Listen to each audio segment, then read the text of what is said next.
fronts, I ain't gonna say nothing. Hashtag me a single. You fresh off the breakup, you sent for the introverts. No, we don't gotta say much. If you feel free, then you should lift your hand. Real love, less friends. So many things in this world I don't understand. I won't judge who you love or your brown skin. People get liberated. Get up on your feet if you got the feeling. Get up on your feet. People get liberated. Get up on your feet if you got the feeling. Get up on your feet.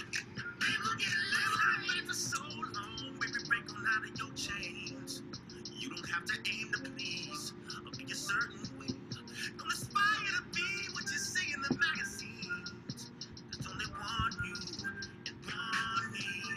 If you feel free, then you should lift your hands. Wanna shake it, baby, like I know you can. So many things in this world I don't understand. I won't judge who you love or your brown skin. People get liberated. Get up on your feet if you got the feeling. Get up on your feet.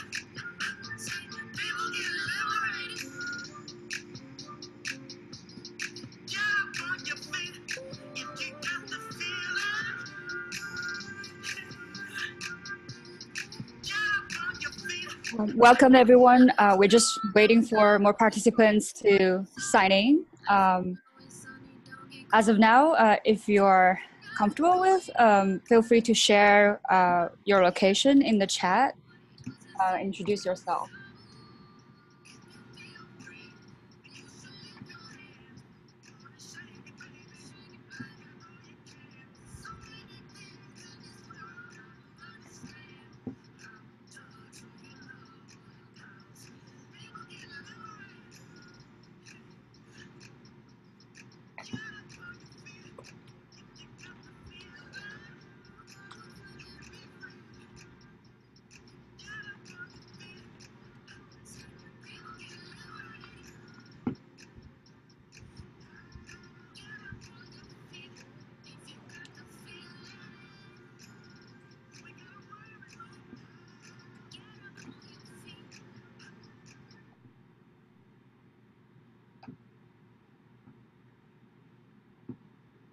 Cool.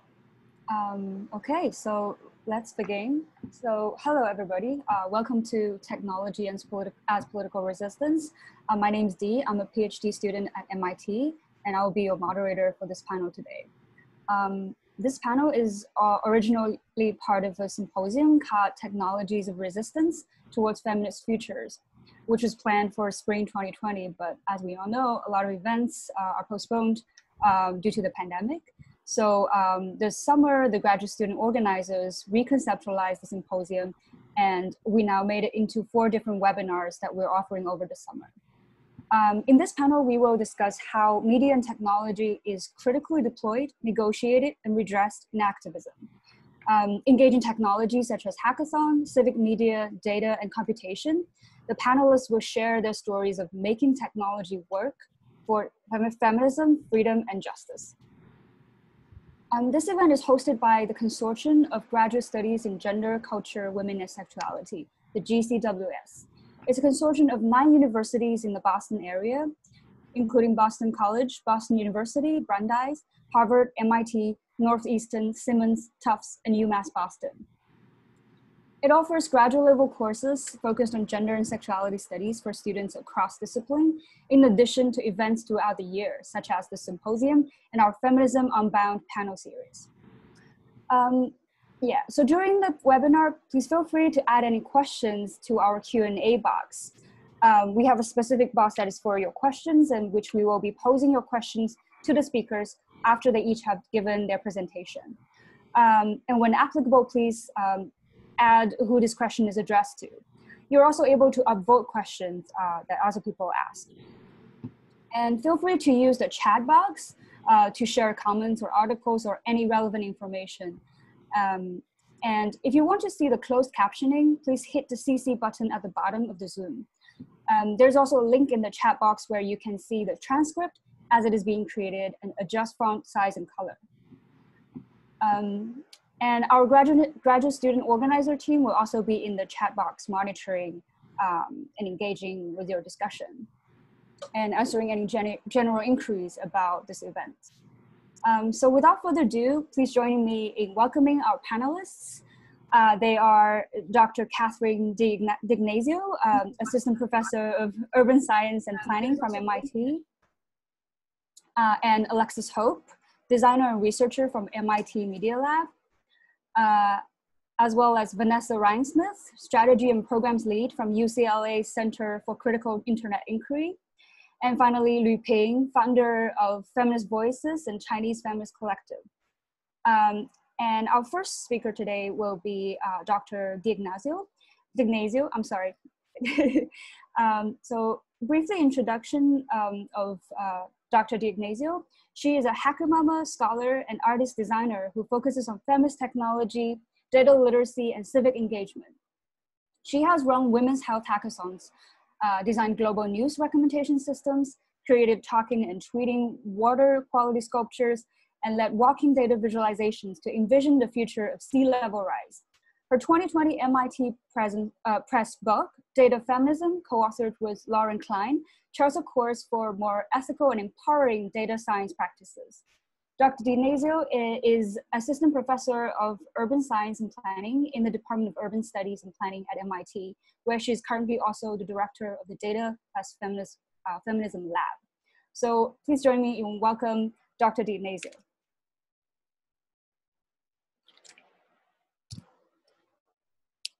Oh, sorry, Doctor, you're muted. Yeah. Sorry. I was just saying thank you so much for the introduction. It's a super pleasure to be here. And the theme of this is thrilling to see. So I am going to go ahead and share slides. Does that look good to everybody? Can you all see that? Yes, great. Yes. Okay, just going to move y'all over here. Okay. Great. Okay, so like Dee said, my book is called Data Feminism. I just want to do a shout out to Lauren Klein, who's the co-author, and she's based down in Atlanta at Emory University. And her background is in history and humanities, and specifically in digital humanities. So what I was going to talk about today is just give you a really brief overview of the motivations for us for writing this book. And a little bit of the flavor for what it contains and how it applies to data science and technology for political resistance. So we see data feminism as part of a growing body of work that's holding corporate and government actors accountable for making racist, classist, and sexist data products. So folks here may already be familiar with this conversation. So it's things like face detection systems that cannot see women of color, hiring algorithms that demote applicants that went to all women's schools, search algorithms that circulate negative stereotypes about Black girls, child abuse detection algorithms that punish poor parents, data visualizations that reinforce the gender binary, and many more things. And we sort of contrast this meme to this top quote here, data is the new oil. I think about this as a meme. And so this meme started circulating in like the 2010s with The Economist magazine, where they said, you know, data is the new oil, by which they meant in a good way, oil. And they also mean oil as in a natural resource that can be mined, extracted, processed, and then turned into profit. But then the question is always like, profit for whom? And so who does data benefit and to whom go the profits? Because in the past 5 years, just in the time we've been writing this book, in fact, there's been an incredible and just like really inspiring pushback on this meme. And this is done by women of color, by white women, by indigenous folks, immigrant communities, LGBTQ folks, and more, where basically they say, data is this same old oppression. It's sort of clothed in new garb. It's somewhat accelerated. It can be obfuscated because it's automated, but it is the same old oppression sort of in new clothes. And there at the bottom, we put some of the work that was really inspiring for us as we wrote this book. And so what we bring to this, I would say, a very growing, really amazing conversation that is going on. What we bring to this is a kind of feminist lens. But we like to do a little bit of ground setting in terms of what we mean by the word feminism, because it's a word that has many definitions. There are versions of feminism that are not compatible with each other. So we always feel like it's helpful to ground folks in what kind of feminism we mean when we say data feminism. So I'm gonna do some real quick level setting. So a feminist is a person who believes in equal rights for men and women and trans star people. So this is feminism as a belief. So it's somebody who believes in equal rights for all the genders.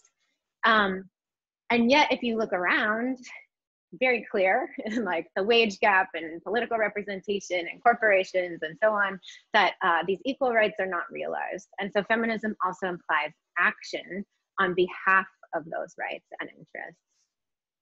So feminism is belief, feminism is action. And then thirdly, feminism is also a kind of an intellectual heritage. It's this set of theories and ideas and writings and actions that have happened in the past and that we can draw from today. And so this is like this amazing intellectual heritage that we can draw from across a wide variety of fields.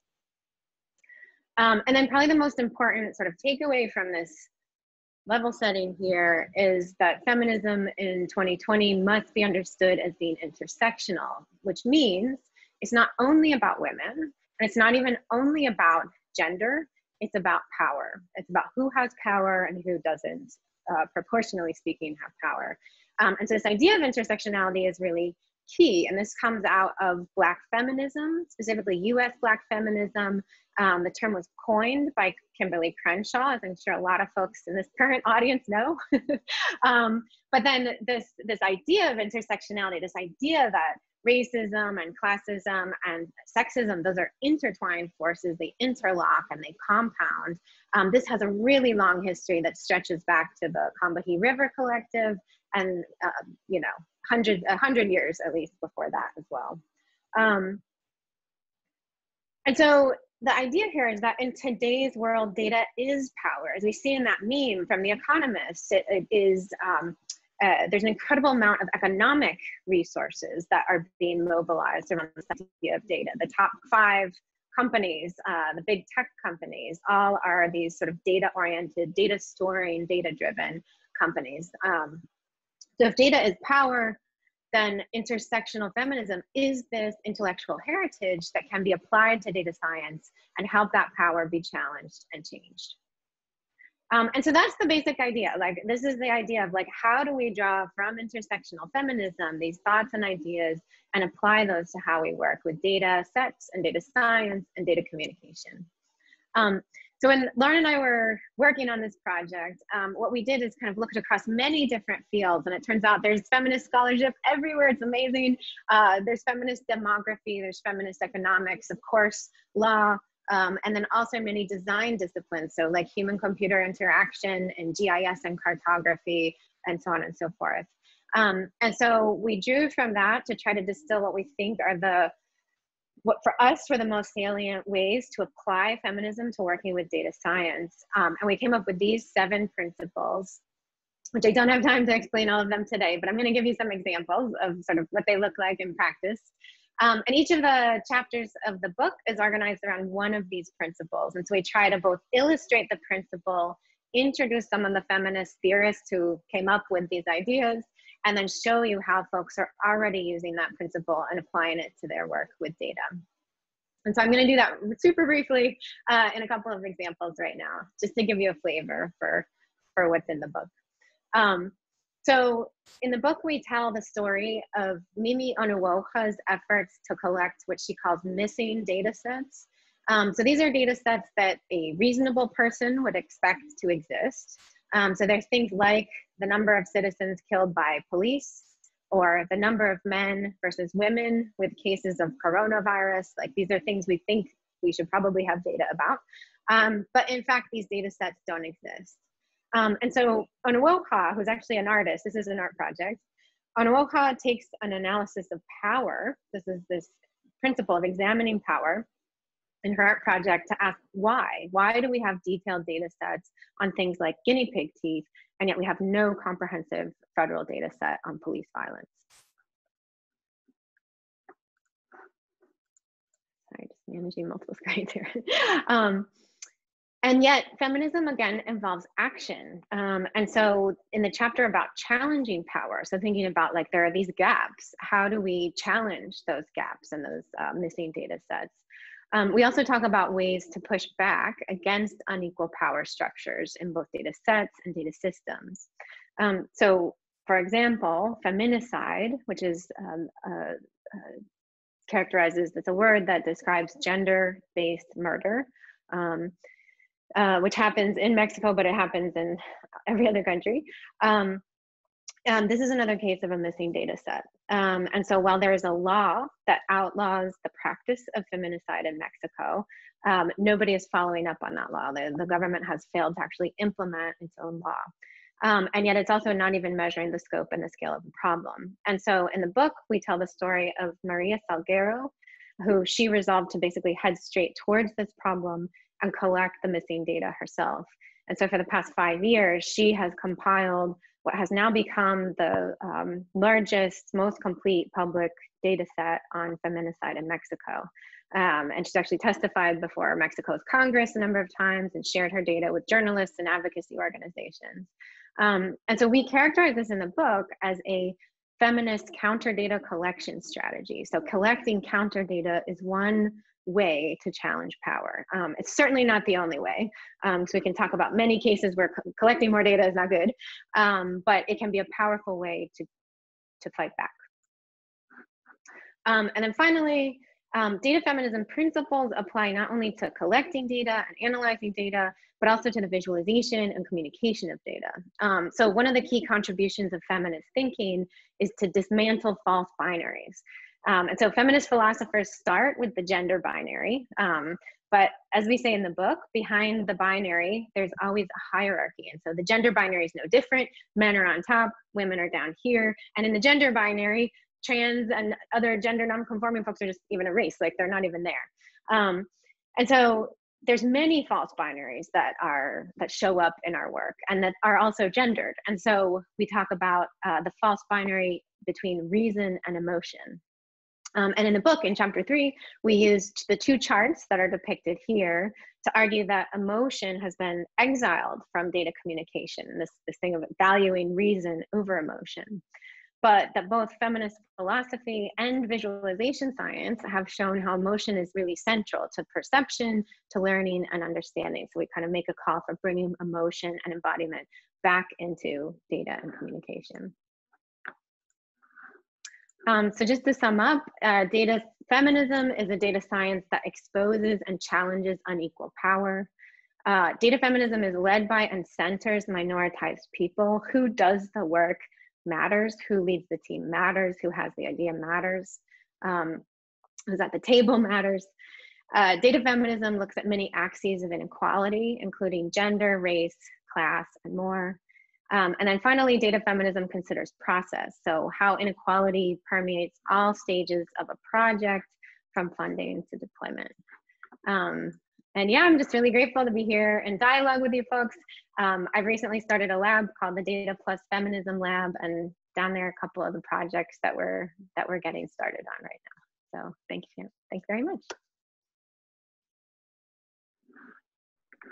Thank you very much. So thank you very much, Dr. D'Ignazio. You mentioned the overview of data feminism and fascinating examples. And I think our next speaker, Alexis Hope, can sort of walk us through her practice of organizing hackathons and actually, practicing all these data feminist principles. A brief introduction of Alexis. Alexis is a designer and researcher based at MIT Media Lab, MIT Center for Civic Media, and the Massachusetts College of Art Department of Industrial Design.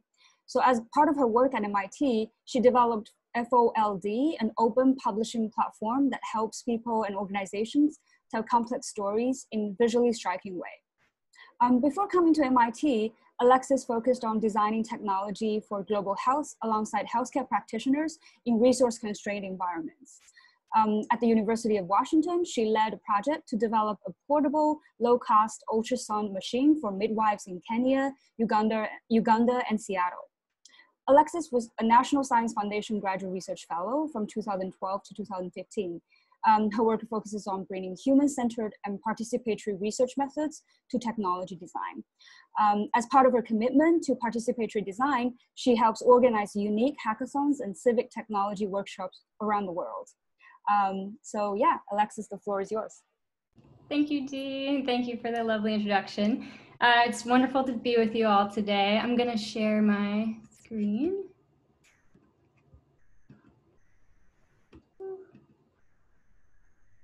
Can you all see that? Cool. So my name is Alexis Hope. I'm a researcher based at the MIT Media Lab in a couple of different research groups there. One is called Lifelong Kindergarten and the other is called Civic Media. And today I'm going to talk to you about the Make the Breast Pump Not Suck project, which is actually in collaboration with Catherine, who you just heard from. We do a lot of projects together, which is a great joy of my career. And so what is this project? It's a couple of things. It's a series of hackathons. It's a 6-year ongoing co-design project that I'm going to try and sum up in about 10 minutes. And it's an intervention into how technology innovation is typically done at places like MIT. So why the focus on the breast pump? Well, breastfeeding is an economic and social justice issue in the United States. It's widely considered the best way to nourish a baby, conferring lots of health benefits on both baby and nursing parent. However, what is typically framed as a matter of individual choice to breastfeed or not to breastfeed is not actually a real choice in this country for many people. So, for example, 25% of women who give birth in the United States go back to work within 10 days. So that's not enough time to heal, let alone establish a breastfeeding relationship with an infant. And if you do go back to work, you might in fact be lucky to get to use a breast pump at all, as many people work jobs that don't allow for the time or space to pump. So there are also longstanding racial and socioeconomic disparities in both breastfeeding rates in the United States and maternal and infant mortality. For example, Black women in the United States are 3 to 4 times more likely to die of preventable pregnancy complications. And these are issues that technology alone are not going to fix. I want to note the origin story for this project because I think it's really important to show what sort of values and biases were baked in from the beginning of this project. And I'll try to explain through this talk kind of how we've shifted our approach over the past 6 years. So this project began with a personal story, so Catherine's story. She began sharing her experiences with myself and others about what it was like to pump at work, in this case as a graduate student at the Media Lab. And for those unfamiliar with a breast pump, as I was at the time, a breast pump can be a painful and loud piece of hardware, and our built environment is such that there are few places to use it other than a bathroom floor, which is where Catherine found herself. We also learned at the time that the device hadn't been redesigned in decades. It's kind of this like archaic, painful technology that nobody talks about or considers worthy of innovating around. So it kind of got us thinking about our positionality relative to innovation culture being situated at the MIT Media Lab. So if our mission at the Media Lab was to invent the future, which is how they often talk about it, whose future is being prioritized exactly, and why are there certain needs we don't discuss? So we kind of asked ourselves, like, why aren't we focused on improving technologies that nursing parents use, like the breast pump? So although I mentioned that technology alone isn't going to solve the kinds of disparities that I mentioned, we actually did begin this project with a focus on the device itself, because we were kind of coming from this place where technology innovation, and that was some of the strengths that we brought. So we started out thinking that our sort of small collective that we put together would design a new pump ourselves. So we hosted a small hackathon in the building, mostly new parents who had some empathy for the experience, people in Catherine's same situation, also some people like me who had never heard of a breast pump before. And so Catherine wrote a blog post about this event and published it, and included a line at the end that said, if you have any ideas for improving the pump, email us. We'd love to hear them. And we didn't expect that many responses, but we ended up getting over 1,000 emails from people across the country with all kinds of ideas, some written at 2 in the morning, long Google Docs with plans. It was really amazing. So that sort of led us to our decision to kind of broaden out this innovation conversation beyond just ourselves, because clearly we tapped into something where people had a lot of ideas and input. So at our first hackathon, we had around 150 people, lots of moms and babies. I've never seen more babies at MIT before my life. It was really quite amazing. Some of the impacts of the first hackathon include, it got a lot of press attention, I think because MIT focusing on this topic was sort of novel at the time. So some of the challenges associated with breastfeeding and pumping became a wider media story, which was one of our goals. And also lots of new products came on the market in the years after. However, in the years after the 2014 event, we felt a growing responsibility to use our platform and resources to mobilize the tech and design community around the interconnected issues that face postpartum parents in the United States, with a focus on equity and addressing the racial and socioeconomic barriers and disparities that I mentioned. So we decided to use the breast pump, which is a device that many people have strong, usually negative feelings towards, as a Trojan horse to kind of open up broader conversations about policies and systems of oppression that cause disparities of experience and outcome. So we wanted to make a space in tech circles to talk about issues like medical racism, which impacts people's prenatal, birthing, and postpartum experiences, and how 85% of people who give birth in the United States have no access to paid leave, things like that. So these are the kinds of systemic issues that lead to the kinds of outcomes that I mentioned earlier. So in 2018, we hosted an expanded event. We called it a breastfeeding festival with an expanded focus on both matters of equity and policy. So we hosted a hackathon, and we ended up deconstructing the form of hackathon quite a bit, led by our equity lead, Jennifer Roberts. Because if you've been to a hackathon, you may notice that they're not the most inclusive environments or spaces, and we really wanted to change that. And I'm happy to discuss that more in the Q&A if anyone's interested. But while the hackathon happened in one room, in the other room we hosted a large policy summit led by Dr. Binta Beard, which was all about discussing strategies for implementing paid family and medical leave policy. We also had an art gallery between the two gatherings to kind of create a space for people to talk about the human experience of breastfeeding and also socially connect between these two topic areas. We also included a zine library curated by Maria Aaron Jones to kind of connect breastfeeding to the wider world of reproductive justice topics more broadly. On the third floor, we hosted what we called an innovators gallery to convene companies, large and small, working in the postpartum health and tech space. And we closed with a science fair, allowing for two-way conversations that normally don't occur at hackathons that have sort of pitch style presentations where you're giving like a sales pitch. So we wanted a little bit more mixing of ideas in our gathering. And two important parts of the project I want to share that really guided a lot of the way it unfolded. One is our research project that was woven into the hackathon design. So in the year prior to the event, our research lead, Kate Frontieres, interviewed parents across the country to document diverse postpartum experiences. And out of that, we produced a book that we shared with participants, and also hosted a Friday research night before the weekend began to begin the event with a focus on people's personal stories.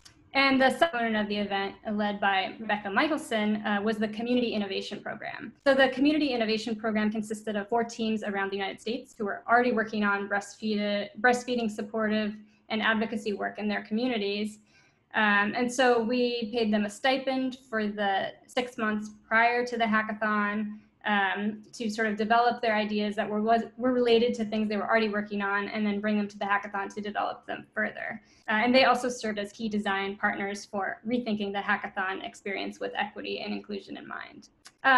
And I think I have a couple of minutes to just briefly talk about some of the amazing, incredible innovations that came out of the event. So this one is the Infant Ready Emergency Feeding Kit to support breastfeeding in natural disasters. And this was developed by the New Orleans Breastfeeding Center in New Orleans. We have this amazing project making breastfeeding friendly ceremonial wear led by Indigenous Women Rising for the Laguna Puebla tribe in New Mexico. And then a project called Earth, led by Kimberly Seals-Allers, which is kind of like a Yelp for birthing experiences to document people, kind of instances of potential medical racism or other negative and positive experiences people have to help others make informed choices about what hospitals they use. And a couple of key things that happened after the event, one of which was we traveled to Washington, D.C. with several of the participants in our hackathon to share some of the winning innovations and policy ideas with lawmakers from our various states. And this was really an important moment to push our representatives to consider the importance of supporting families and also bring together our large group of collaborators around how a technology innovation activity can be used as a strategy for political resistance. And we've also been experimenting with bringing this sort of hackathon form outside of MIT. And so this past summer, we partnered with a Detroit-based organization called Black Mothers Breastfeeding Association to put on a birth and breastfeeding hackathon for the community of parents, midwives, and lactation consultants that they work with. And we just caught up with several of the participants from this event recently who are still working on the innovations and projects that they prototyped over the summer. So we're in the moment now of trying to figure out how we can continue to support these innovations almost a year past the event. And lastly, Catherine and I are sort of thinking about this question of, in this time of social distancing, how can we still gather to invent new futures? And we are working on another event called the Virtual Feminist Futures Hackathon, broadening out beyond reproductive justice to include a variety of other economic and social justice topics.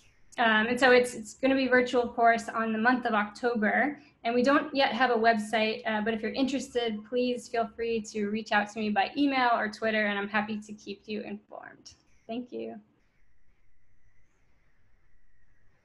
Thank you, Alexis. I just want to say woohoo to the virtual hackathon.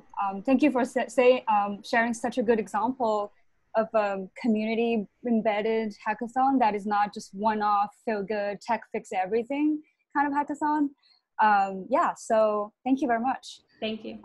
Our next speaker is Vanessa Rhinesmith. So Vanessa, hold on a second. Vanessa is a director of strategic partnerships and programs at the UCLA Center for Critical Internet Inquiry. She has spent her career working with a variety of public and private organizations through a range of positions and industries. She has led projects, improved programs, enhanced organizations, and strengthened cultural dynamics, all through an approach to work that is built on the foundation of participatory inquiry, community collaboration, and trust. Vanessa has an MBA from Simmons School of Management, a BA in marketing from Fairfield University, and worked as a social worker in Chicago. Vanessa is currently exploring feminist approaches to cybersecurity and the role of history, narrative, and power in the creation of sex trafficking policy. She lives with her husband, daughter, 2 cats, and a dog. Today, she'll be talking about advocacy and activism, why we need both, and the tips for each of them. So Vanessa, the floor is yours.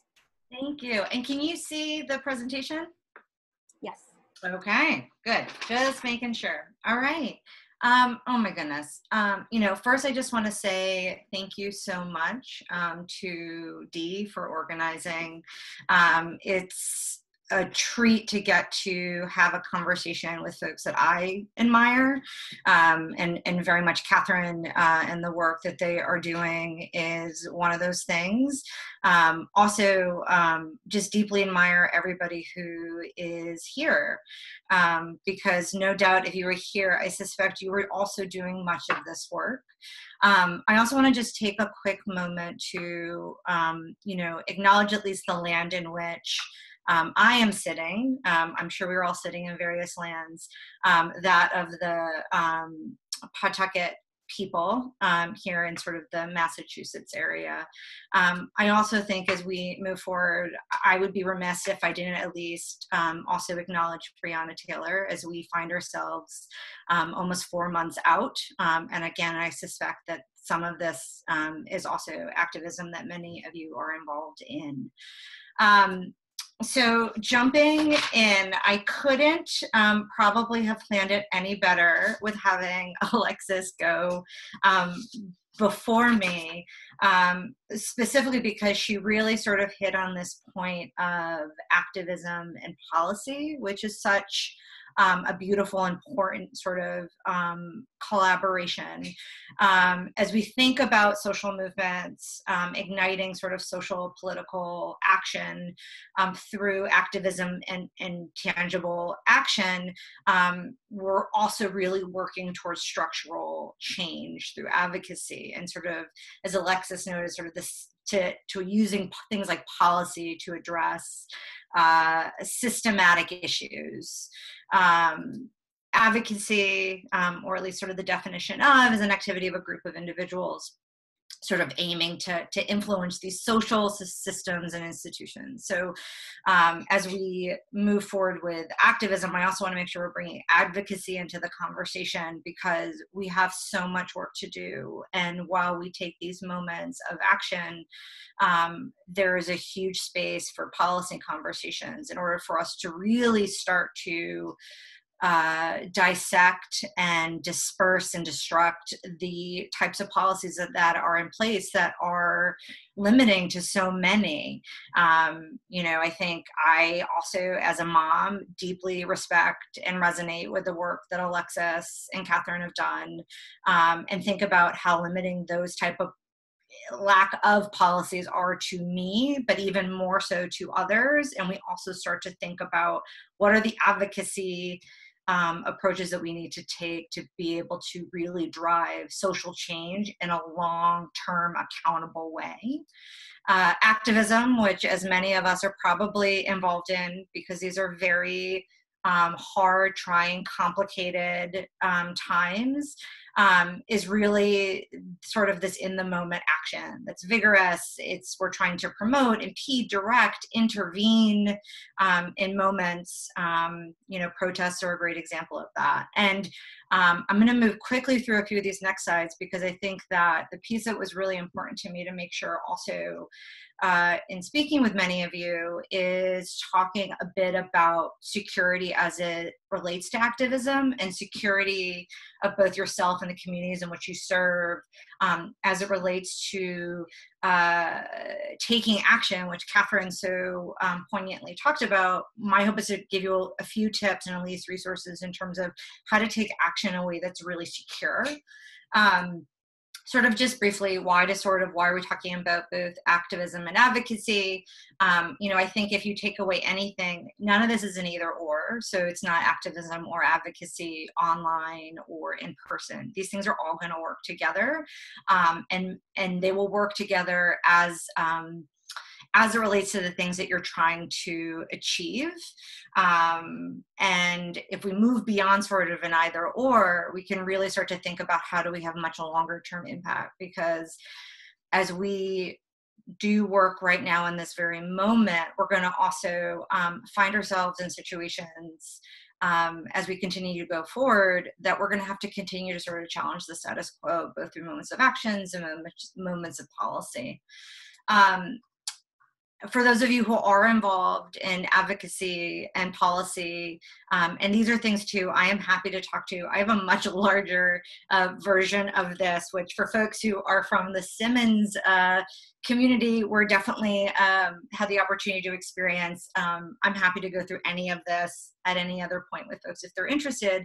But from an advocacy perspective, really thinking about the communities in which you're serving, and trying to address the communication and how do you communicate that, whether it's local officials or state legislatures, and the type of campaigns in which you take, and then also sort of thinking about how activism and activism-oriented campaigns can also help to complement the work that you're trying to do from a advocacy perspective.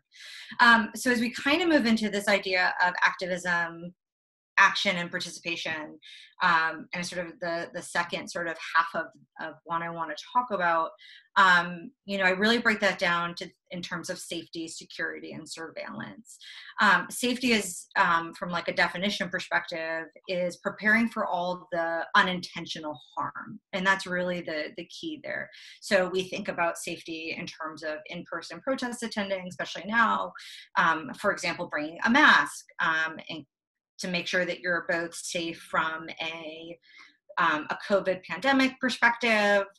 You know, you may also, from a safety perspective, bring milk to wash out your eyes if you are caught in the line of tear gas or pepper spray.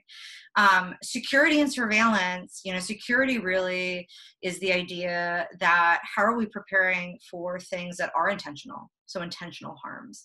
So this is really speaking to, you know, unfortunately, how do we prepare for situations, both in person and in-person protests, to prepare for what we're seeing in places like Portland and we're seeing in places like New York? How are we preparing also to secure ourselves when surveillance is a really large part of our state and the state of many other countries? And I think it's really important to talk a bit about the surveillance piece, because it ties in so beautifully with what Catherine was saying around data is power. And surveillance is a way to not only you know, disrupt the challenging that is going on, but it's done through the collection of data. And that data is collected in ways through many things that we use in our everyday lives. And so it's really important to be thinking about that. You know, the timeliness of this, and Catherine also, as she sort of said, the big five being the big five tech companies. And I'm sure many of us are using these things. Now, yesterday there was a hearing. It was 6 hours long. I do not recommend, unless you're a super policy nerd, sitting and watching it. There's a lot of great reporting out right now.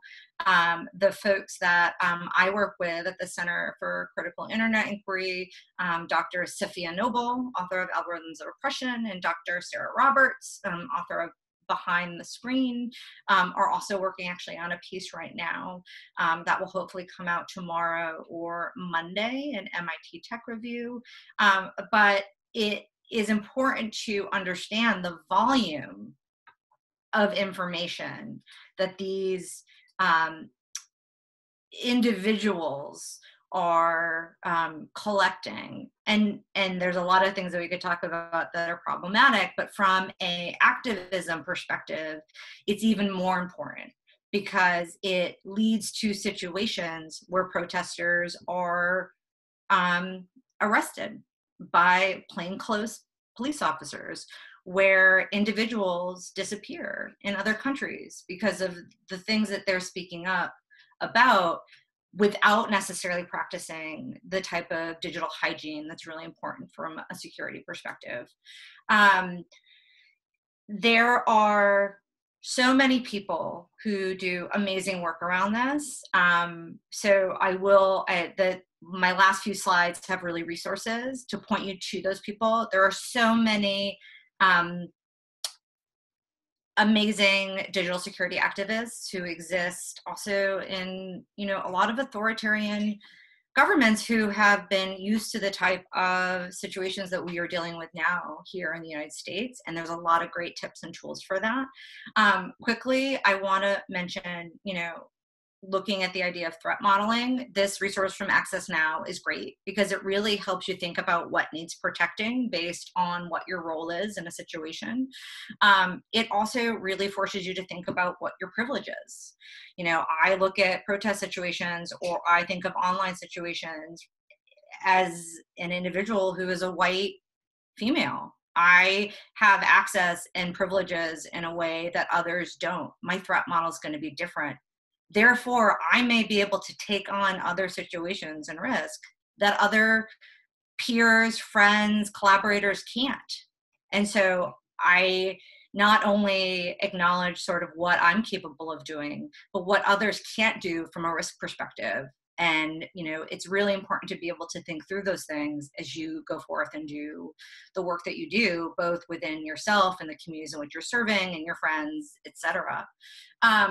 This is the Surveillance Safe Defense, definitely also look at this resource. It's amazing. 3 things to walk away that you could literally remember and do right now. If you are going to an in-person protest, really think hard about whether or not you want to bring your phone. You know, as you sort of saw, you've probably got plenty of things that are connected from a data perspective that can put people, including yourself, in jeopardy. These resources kind of go through why, so I would definitely recommend looking at that. If you're not familiar and using an end-to-end encrypted app, I suggest downloading Signal. Excuse me, and then activating airplane mode, which is like a recent tip that I only just recently learned, which is great in terms of, so that at least it makes sure that your if you do have your phone, that your information isn't necessarily out there signaling to everybody. Resources, I highly recommend this first one. I will make sure that you guys get these. From Beirut to Minneapolis was written by an activist and friend at the Open Technology Initiative.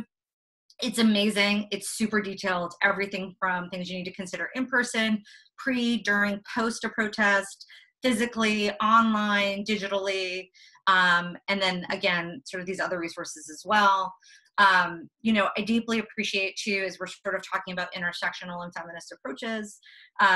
These are 3 of my favorite books in these spaces. Feminist Surveillance Studies is an amazing compilation of papers that I think really shed light on, you know, why these conversations matter and why it's important to think about sort of digital components as we're protesting from a safety, security, and also from an equity perspective, which is why Dark Matters, which is looking at surveillance of the Black community, and Forever Suspect, which is specifically looking at surveillance of the Muslim American community, provide really important lenses on this conversation. And then lastly, I do want to talk about self-care. You know, we often look at self-care, you know, there's a lot of conversation, a lot of debate on it. I sort of always lean back and refer to this amazing quote because I think it's really important that we're thinking about self-preservation. The work that you are all doing, the work that we are all doing to make things better and hold people accountable and hold power accountable is hard. And it's going to continue to be. And even as we move forward in a situation, both during a pandemic and then an incoming election, things aren't going to necessarily magically change with new leadership. And so we need to continue to rally around each other and support one another and continue to do this work and look at this work in a very long-term way. But it also means we have to make sure we're taking time to preserve ourselves and do what that is for each one of us. And I think it's important to just always sort of put that reminder. As I said, I am happy to talk about any of these things because 10 minutes is not nearly long enough. Definitely happy to help. I have in here my personal email, my website, the Twitter account for the Center for Critical Internet Inquiry. We are often sharing resources that I think kind of complement a lot of the conversations we're having here. Feel free to visit the center website. And I think that is everything. Thank you, Vanessa, for sharing with us such a comprehensive playbook, especially when, like, now I think we all need to learn how to do activism in such a precarious environment. So it's really, really timely. Thank you. And this will segue very nicely to our last presentation, which will be shared by Lu Ping, founder of Feminist Voices, 女权之声, and Chinese Feminist Collective. Lu Ping is a Chinese feminist activist and journalist focusing on strategic advocacy to combat gender-based discrimination and violence. Her work on women's rights began since the 1990s, including participating in the 1995 World Conference on Women in Beijing. She is best known for funding the Feminist Voices, which is China's largest media platform on women's issues for feminist advocacy. The channel actually fostered a whole generation of young Chinese feminists and created a community for activist engagement before it was censored in 2018. She now resides in Albany, New York, where she continues to devote herself to supporting the activism of young feminists across China. In fact, my own feminist journey was hugely inspired by Lu Ping with her work within China and abroad. So today Lu Ping will share her insights on how to mobilize people when nobody can go out. The experience of Chinese feminists responding to gender-based violence during the pandemic. Lu Ping, over to you. Thank you, Obi. I will share a case of feminist campaign organized by some feminist organizers and activists during the pandemic since this January to this May, since this February to this May. So the organizers of this campaign are a team of feminist activists who have been working together for 8 years under very harsh political circumstances in China. So they are independent artists, social workers, therapists, independent writers, and online store owners. So they make their living by side work and devote most of their time to feminist cause. So during this period, one of them was stuck in Wuhan, the first epicenter of the pandemic, and others were living in other cities in China. So we work together through internet. I know all of them. I know them since when I was in China. So we have been working together for a very long time. I support this team and support this campaign I will mention from the state beyond the time difference. So first of all, let me take a brief look at the offline restriction and online censorship in China. So in China, there is hardly any freedom of protest and association. So all the public and private online communication is subject to surveillance of the authorities and would be banned if the content is regarded as dishonest, not necessarily given any reason. And many human rights defenders and the dissent are arbitrarily arrested and detained every year. Feminist organizers have long been harassed, threatened, and persecuted by the police. It is risky to organizing a campaign taking the authorities accountable. So feminism is slandered as extremism, colluding with foreign reactionary forces, creating social unrest, etc. So the mass media scaling error report on women's rights campaign.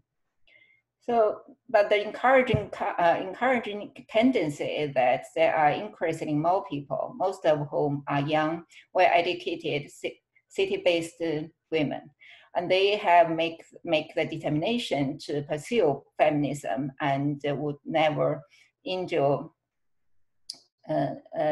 discrimination and violence anymore.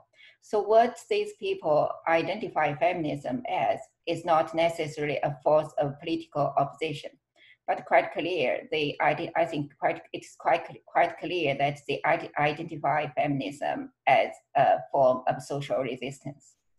So these young people rely on the internet. They are living on the internet and social media, just like all young people around the world. But the difference in China is that young people cannot access to Google, Facebook, or Twitter. The censorship is part of online daily life of Chinese young people, and they have to understand how to deal with the censorship. No matter if they are talking about popular icons or they are talking about serious social issues. So it is hardly possible to explore new technical tools of social change because first the censorship and second the poverty of the feminist movement. We lack resources and legitimacy to development and access to new technical tools. So since this is the background. So since the end of this January, the outbreak of coronavirus caused lockdown around all China to varying degrees. Transportation between different areas was halted. People are forbidden or limited to go out. So the pandemic also offered a new excuse of social control of the government.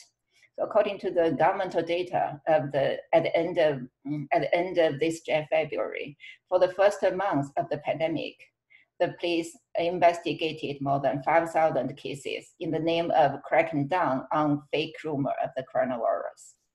So the challenge that the feminist organizers faced were first, how to recognize a suitable and apt topic that would evoke the participation of the feminist community without being censored right away. Second is that how to identify the potential participants, potential volunteers of the campaign and organize them through online activities, still under the censorship. And third, how to mobilize people to set up a task for them when people can hardly go out of their homes, and also when people were very afraid of making trouble for themselves. So first but before we found the solution, the answer of all these problems, we had already made the decision that we should look for a way to speak up to respond to the pandemic. Partly because that we think it's important to highlight the feminist perspective responding to the pandemic, and also because we are always looking for ways to organize people, which is not only important for our community, but also for the future, the pandemic, the future, and the future of our country. So first, to figure out a topic, we created a social media group for feminists who were concerned about the pandemic. We kept looking at the conversation in that group for at least 1 month, but we could not figure out figure out the topic that we can focus on until the end of the February. At that time, two of the organizers, two of these teams, two members of the team personally witnessed domestic violence in their neighborhood and in their family. So straight away, the team realized that domestic violence was a topic we are looking for. So we posted those two real stories two stories that witnessed by our members to Weibo, the equivalence of the Chinese equivalence of Twitter, and got the first wave of attention. So this was the first time that Chinese people realized that the pandemic will worsen the situation of domestic violence victims when victims were locked down in their homes, and their homes are the exact venue of the violence. And when the police had more excuses of their inaction, when our team called the police the police said that the answer of the police was that in this period people are all in bad mood and it's inconvenient for us to go over. So yeah, because they have more excuses to do nothing, not to intervene the domestic violence.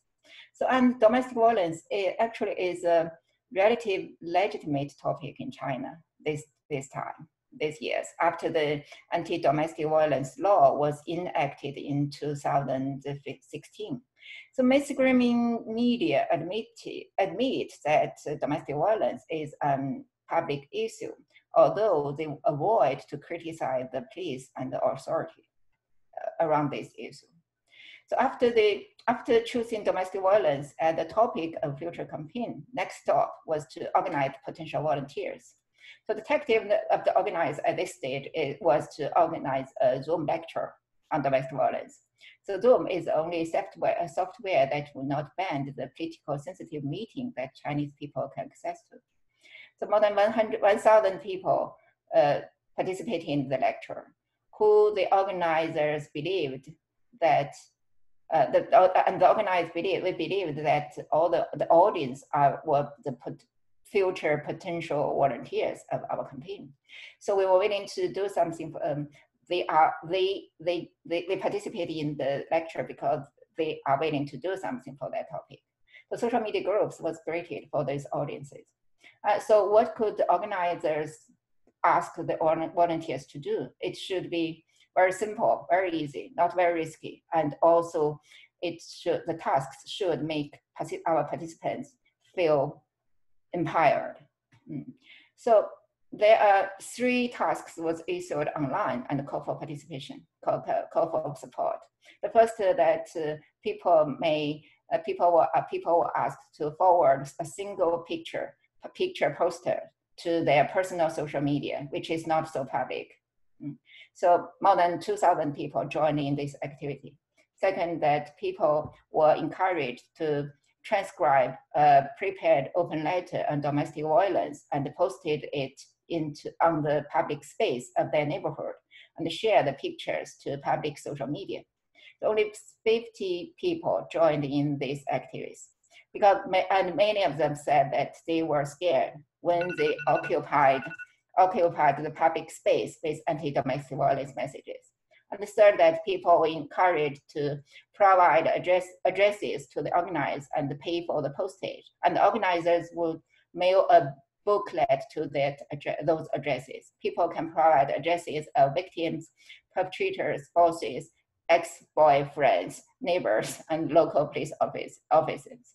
The organizers launched a temporary online store to do this business. More than 2,000 pieces of booklets in total were mailed out during this period.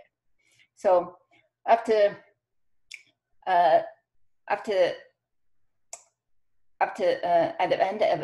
beginning of this May, without any specific explanation, the core account we set up on social media for this campaign was banned. So fortunately, we have been working together for this campaign for more than 2.5 months before everything was censored. And when coronavirus was spreading to other countries and became a global public health crisis, the experience of Chinese feminists was introduced to the world through the reports of United Nations agencies and the features of some influential media like New York Times. So I think I already exhausted time.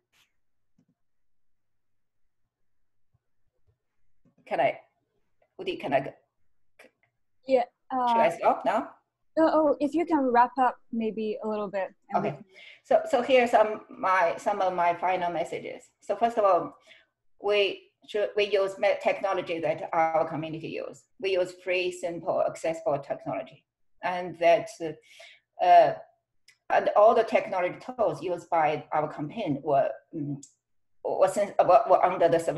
subject to the surveillance and censorship of the public, of the authority. I mean, we have to dance with the chain. We're not proud of that, but this is our situation. We cannot leave our community. We must use the tools that our community use. So we have to fight against with the censorship, and that everything is under surveillance and censorship. But it doesn't mean that the government can close all the public space of the civic action. Yeah, we keep looking for opportunities to organize people, and it is still possible even in country like China. And we should not blindly pursue the radical behavior pattern at the price of divorcing ourselves from the feminist masses. So other countries, we should always keep connection with the Pan community and maintaining the legitimacy of our movement to the best and seeking for the visibility and the publicity of the movement as much as possible. We stick to legitimate movement because we don't want to be separated from our community. And it's very important to work together with our community when the government are trying to alienate people by pouring fear into their hearts. That's all. Thank you, Li Ping, for sharing your practice in a very different context. And it is also a great example of what could be done, what is made possible and sort of possible and impossible by this particular situation with the pandemic. So now all the panelist presentations are done. Thank you, Li Ping, Vanessa, Alexis, Catherine, for your expertise and time.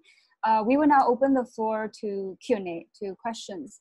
I see there are a few questions that are already posted. Feel free to keep posting question in the Q&A box. And if you would prefer to ask a question verbally, you could also say it in the chat box, and then our staff will unmute you if that's what you prefer. So the first question I see in the Q&A box is some of our attendees say they struggle to find good example of machine learning and probably technology in general being used to counteract power, especially when it involves data about people. And they're becoming increasingly pessimistic. So if our panelists can offer some hope, if any one of you want to chime in and offer some hope, please go ahead. Well, my first response would be to hold on to that pessimism because it's a good feeling to have. So, but for real, actually, like in the sense of, I think it's really important to be extremely skeptical right now of what is being done with technology, what is actually benefiting people that's being done with technology, and so on. And in fact, like I've been really inspired recently by work like the movement Data for Black Lives has been taking a kind of framework of abolition and thinking about big data. And I think that's a really interesting, like a posture of like refusal is a really interesting one to take in relationship to technology. And it's also led to certain wins as well. So if you look at grassroots groups like Stop LAPD Spying, like they have a very kind of abolitionist perspective on predictive policing. So they're like, no, we're not going to negotiate on the police to have better ways of like auditing them or holding them accountable or asking for transparency from them. We're just going to say no predictive policing. And like they actually won recently where LAPD stopped using this like really terrible software, Predpol. And so like I think in certain cases like it's really important to that, like to take that pessimism and like mobilize it into acts of political refusal. That said, I do actually, you know, like I think there are some interesting examples of using technology and machine learning to do interesting counterpower things. So like one example that I just recently learned about was in a journalistic, well, but I should say, those things are not coming from big technology companies. Like they're coming from journalists, they're coming from activists, and they're coming from community organizers and social movements. So one interesting one that I learned about was recently by journalists in Ukraine, there was all this illegal mining of, I forget what the thing was, but they were mining for something in the landscape. And then they were violating the law because this thing, you know, you have to like devastate the land in order to do this kind of mining. And journalists in the Ukraine used a machine learning model to train a classifier on what images, like satellite imagery looks like, because it leaves a very telltale mark when you do this kind of extraction. So they trained it to recognize those images, and they were able to find all of these cases of where that mining had been done and then basically publish a story on it. So like, I think that's a super interesting application of machine learning technology for kind of like public accountability. So I think those examples exist, but they're not the norm. And yeah, so hold on to your pessimism. I don't know if someone else wants to answer that too. I'm like, hold on to the pessimism. I think right now is the time to be really critical. We have to ask questions like this. I mean, this is where it also goes to the sort of the dissecting the structural and systematic issues that are baked in. I think, and Catherine took it, so our brains are clearly on the same wavelength around, you know, the Data for Black Lives. I mean, it's folks where I find moments of community around other people who are also critical. So I'm going to put a link in. If you guys aren't familiar with the Our Ladies chapters that exist, they are great. Our Ladies of New Orleans and of Miami recently did a book talk with Dr. Safiya Noble, and that is an hour and a half that is well worth spent, and will actually, I think, provide a lot of other detail and answers to sort of this question. And I think keep asking, keep challenging, and then find other people who can help to make those challenges.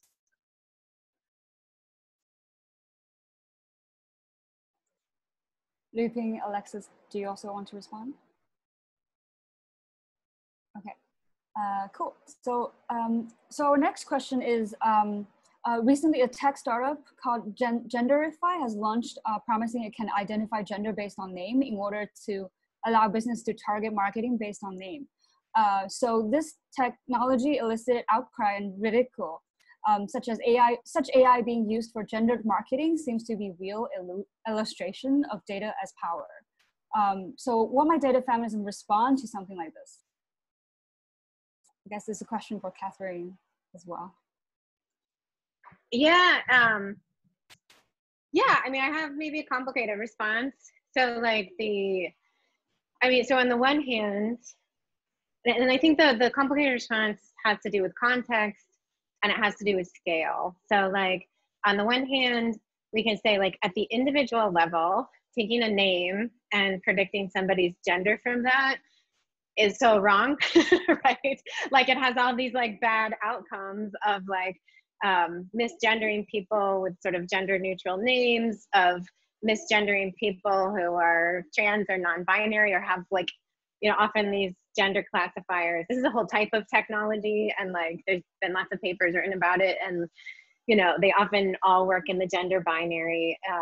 You know, so there's this like very naive, I think, understanding of what gender is baked into a lot of them. And then it lends itself to very harmful applications like targeted advertising, but even more harmful applications like Os Keys, a researcher in human-computer interaction, has written about facial detection technology that tries to detect your gender from your face and then either grant you access to the bathroom or not based on whether you're, you know, it thinks that you're that gender or whatever.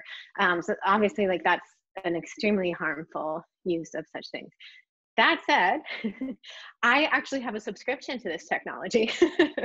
And I'm using it in a project right now where we're doing a large-scale audit of researchers who have published research post-COVID to see if there's a gender imbalance, because so many women are disproportionately doing caregiving during COVID, both of children and elders and things like that.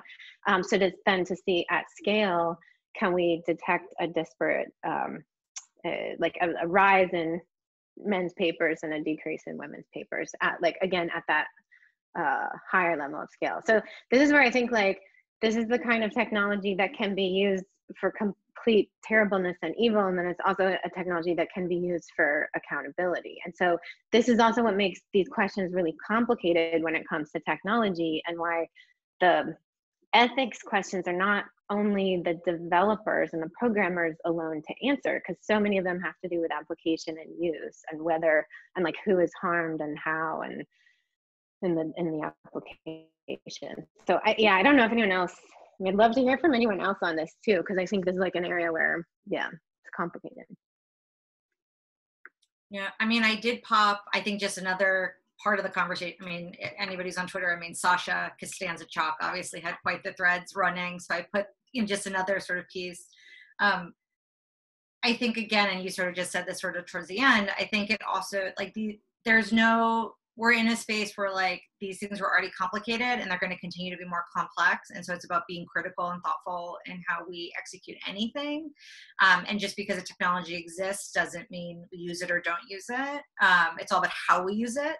And so I think also it stresses the case for really good product managers as well, and thinking about also, you know, increasingly the role of the humanities and social sciences as it relates to technology and product development. And I think that I can speak from my own sort of, experiences, both working with students, but also like at the end of the day, like I don't see myself as a technologist. I've constantly sort of been in spaces where my role is to ask questions about the community and people and how things are impacted. And like, there's increasingly roles for that. And so I think, again, like a tactical takeaway is if you are involved in any type of sort of project, the more you can have really diverse groups of individuals, both people from experiences and skill sets, that will also help to make sure that the right questions are being asked. And so that, again, we'll just keep going back to the word, it's about being critical always, but that you have the right people to be critical about the right things, because being critical about the data or being critical about the technology is also going to be different than being critical about like how a community on the ground is going to be impacted, or how an individual group of stakeholders is going to be impacted, and all of those other pieces. So I think critical and complex are two bingo boxes for this conversation. Thank you. I see Vanessa and Luping has been actively like typing to respond to our attendees. Thank you. Community manager, always a community manager. So our next question, I guess it's a different question, but similarly, like one is for Luping about tools and best practices used for organizing digitally online in China. So what is safe? What's your recommendation? Another question is for Alexis, which is similarly, can you speak more about how you strategize for equality or equality strategies for hackathons, and how specific action strategies or anecdotal info on any specific success or surprises during the process. So basically about how the two of you do your work.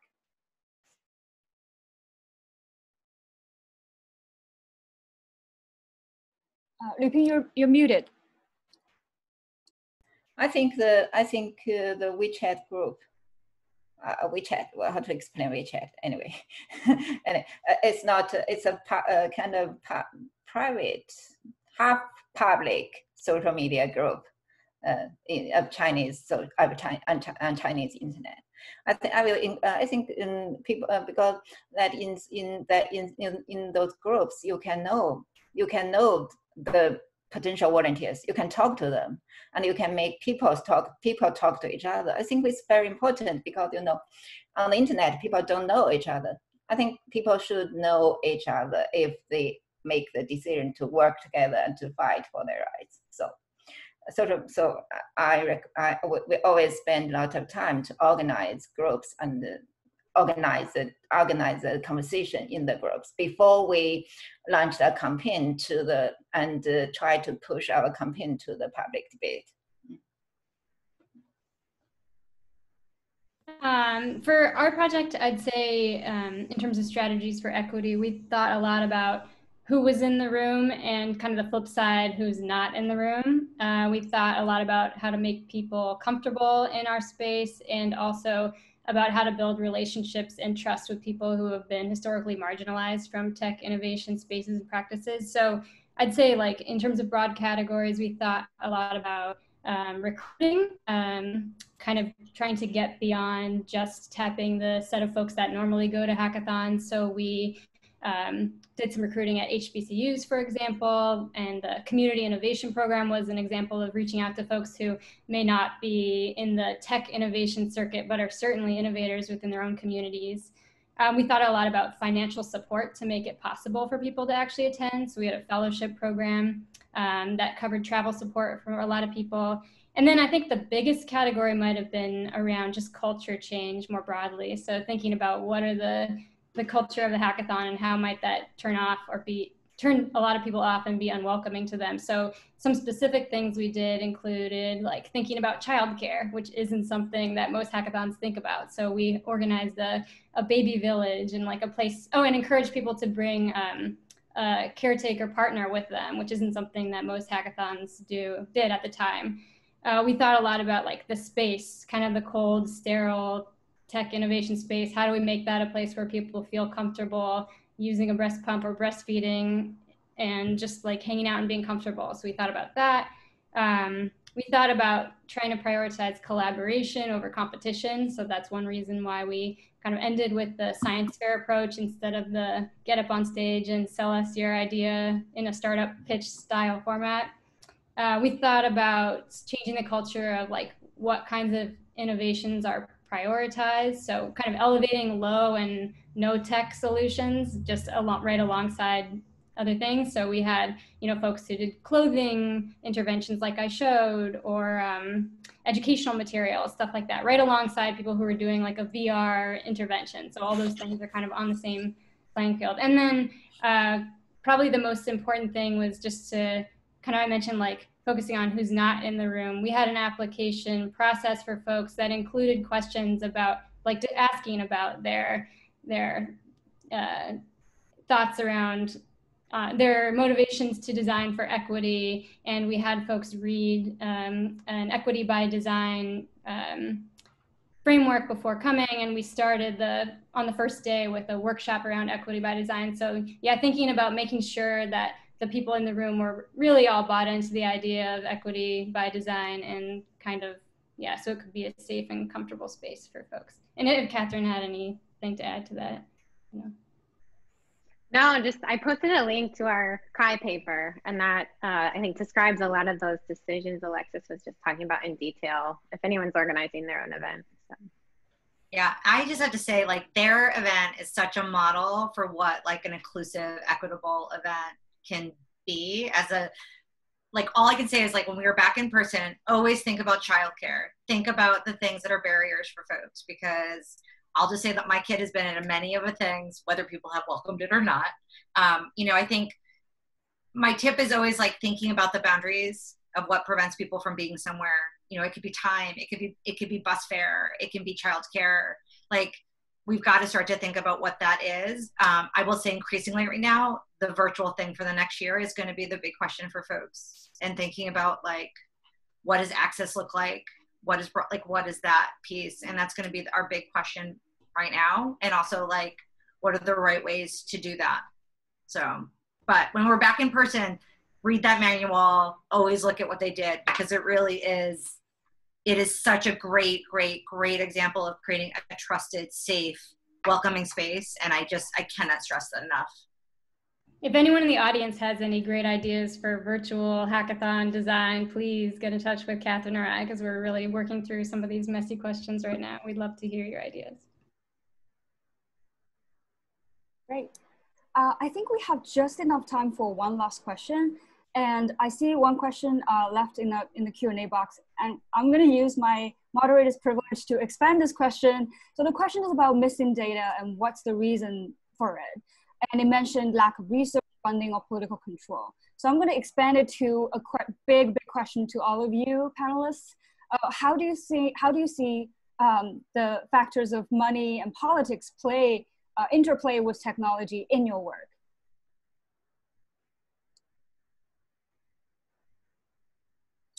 Maybe I'll give a smart ass answer, and then I'll leave it to people like Catherine that listen so much. But like, my question always is, is it missing, or is it being intentionally left out? I mean, as we talk about things like, yes, and I'm sure, again, I've got Catherine's book right here too. Read this book. Like, that's my shameless plug for that. Around all the things around the data that is missing and where it is not intentional. But my question always is, and I will say, I had a Simmons faculty member say this, like, always think about what's missing, and is it missing intentionally? And I think as we talk about power and we talk about power dynamics, I think that's really important in terms of data. The other piece I'll say too, and again, this just goes back to like, these questions are really hard and they're complicated and we have to be critical, is that the other question that I'm struggling right now is like, and do we always include everybody? Because for folks who come from, all it takes is a triangulation of data points to put people at risk. So, we have to sort of think about what's being left out from a power perspective. We can think about the incarceration system as a great example on that one. But also, who do we also need to be mindful about leaving out in cases where it can be highly problematic and people's safety and security can be at risk.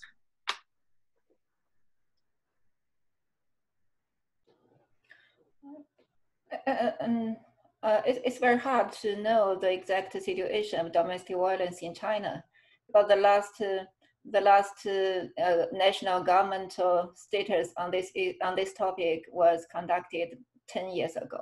Yeah. So right now you don't, and you don't know how many people complain to report their cases to the police, and how many cases were resolved by the police. People don't know that, and we can. Feminist movement cannot have collect data by ourselves, because we are just grassroots organizations. So what we can do? How can we argue about the situation of domestic violence? It's hard, but we have our own way to collect data. For example, we provide data of one of our hotlines.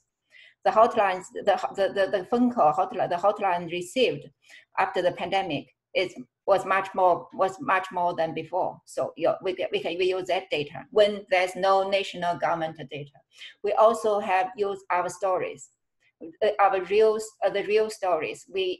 Our team witness.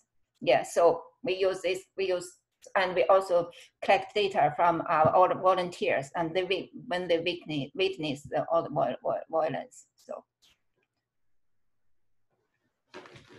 yeah, I think what Lou was saying is so important about domestic violence, and I think it highlights one of these other reasons that data are missing, which is that when data have to do with stigmatized issues or stigmatized bodies, then we often fail to collect data about them, and or the data that we do collect are just vastly underreported. And so that's domestic violence data, it's data about sexual assault, because there's so much, people face so much stigma when they come forward, that it creates a kind of a collection environment in which you could never actually know, even if you were doing a survey like every year or something like that.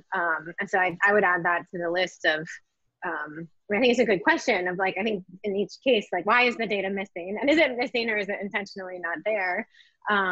But it's also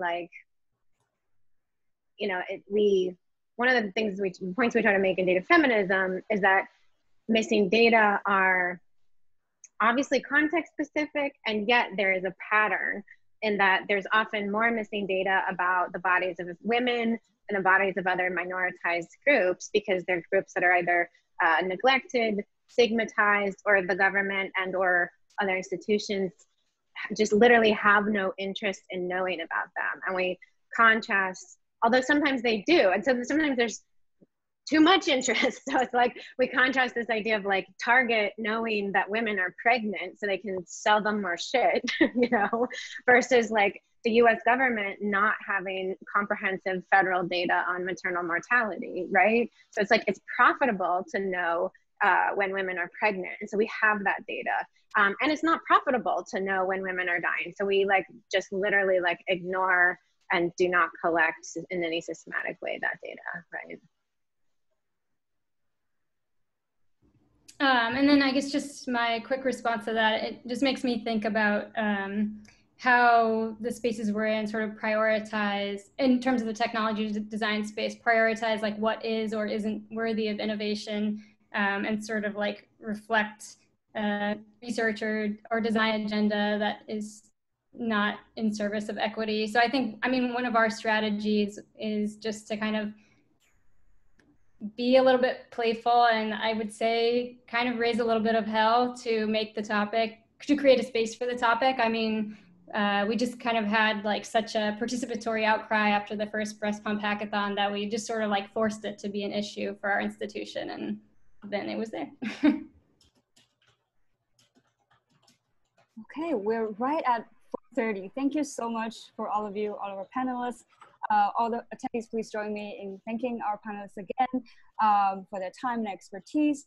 Yeah, we will be hopefully also seeing all of you for our next two panels in this series.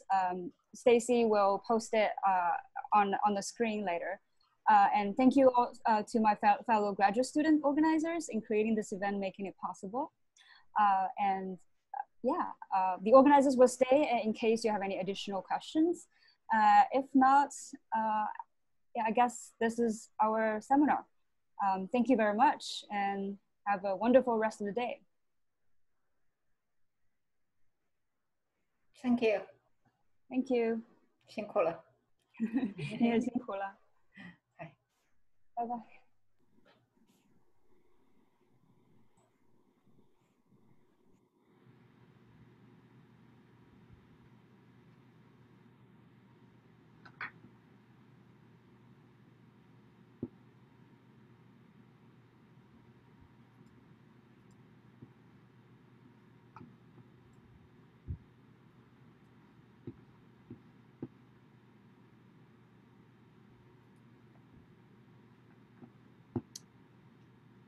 Great. This went wonderfully. We just have 11 attendees still in the room, so they'll all slowly leave, I'm sure. Susie, thank you so much for captioning. You're welcome. Do you want me to stay No, on? we're all set. Okay, I'm leaving. Thank you. Okay, have a good night. You too. Bye-bye.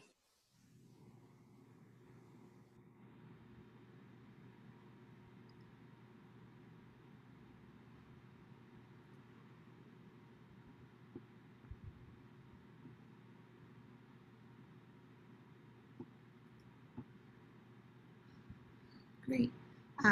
There don't seem to be any questions, so I'm just gonna go ahead and end this for everybody. Dee, thank you so much for moderating, and I'll talk to you all offline. Great. Thank you.